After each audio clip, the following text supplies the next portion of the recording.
Hello and welcome to Looking at the Markets with David Modell. I want to show you the charts that I'll be looking at for the coming week. These are daily candlestick charts provided by finviz.com. So there are some bargains out there. You have to hunt for them, kind of like needles in a big old haystack. So let's start with Uber stock. UBER is the ticker symbol.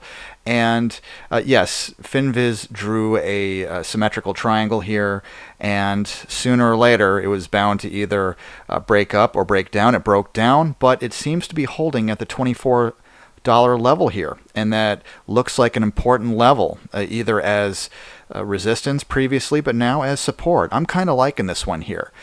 The next targets are $22 and $20, so maybe scale into with three tranches, three partial payments if you want to.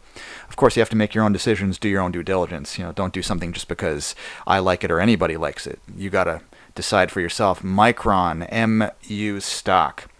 This is probably my favorite one of this week. Right down gently, settling at around $50 per share.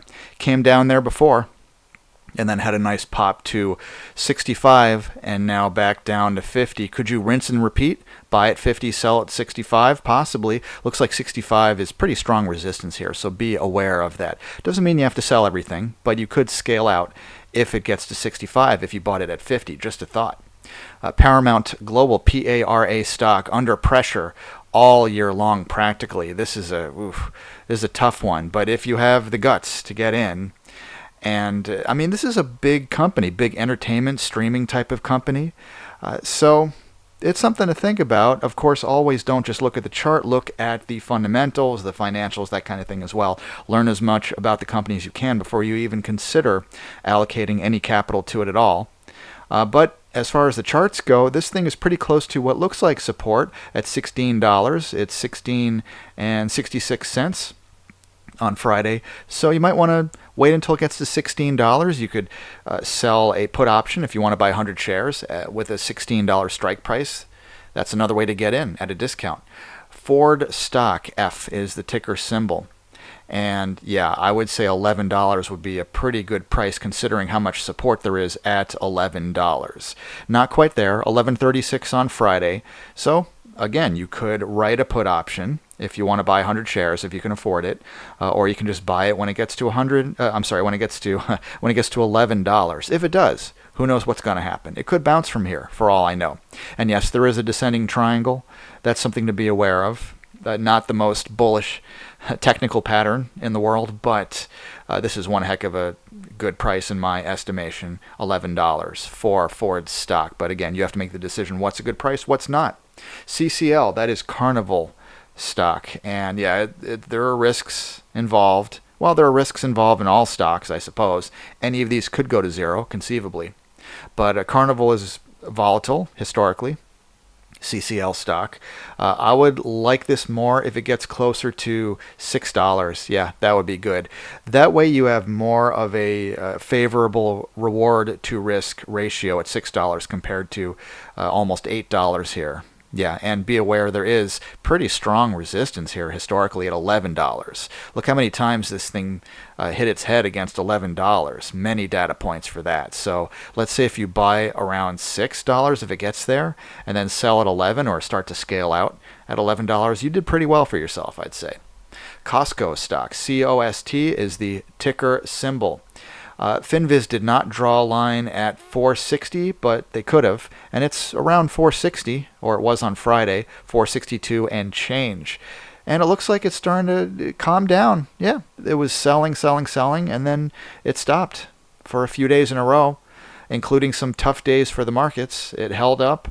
Not bad. After all, Costco is more of a defensive consumer staples type of business, and so maybe that's not a bad way to go if you think a recession, a deep recession, is imminent, if you believe that. So I'm kind of liking this one. Yes, I'm aware there is a symmetrical triangle and it broke down below it, but it seems to be holding now pretty well. Palantir, PLTR stock, descending triangle going on for a long time.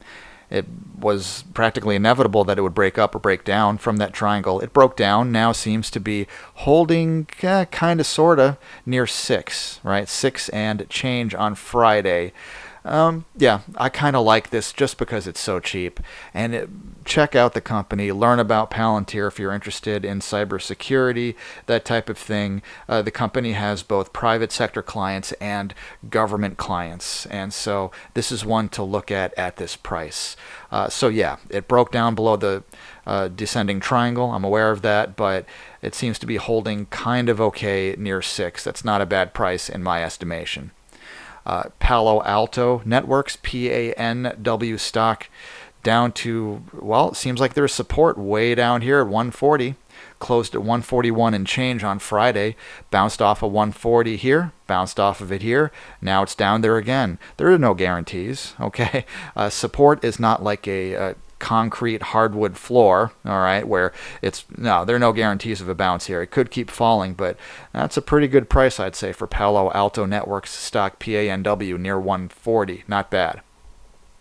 And finally, Google stock. Yes, you could choose GOOG. Today I'm choosing GOOGL, version of Google stock, Alphabet stock, I should say. Yeah, I want this to go down to, let's say, actually 80 would be pretty good. It came down to 83 and change, but these are lower highs, lower lows, it looks like, so I want it even lower than 83. I want 80. That would be pretty good. The bottom of this chart, I would like that. I could be a little more confident that way. Yeah, all right, there's a gradually falling wedge here, and it's been a tough year for tech stocks, the tech wreck of 2022. But Google, Alphabet, huge company, cloud computing, search engine, of course, and other things, devices, things like that. So, yeah, this is one to think about. I'm liking this one if it gets to 80. If I had to pick a favorite, I'd say Micron. It's down to established support. $50 for MU stock. That's pretty darn good. Even if there's a falling wedge, I get it. Just be aware of possible resistance at the $65 level. All right, so you have a few bargains, not a whole lot, needles in the big old haystack, but if you look carefully, you might just find them. All right, so I want to thank you for watching and listening. Stay safe out there. I will talk to you again soon.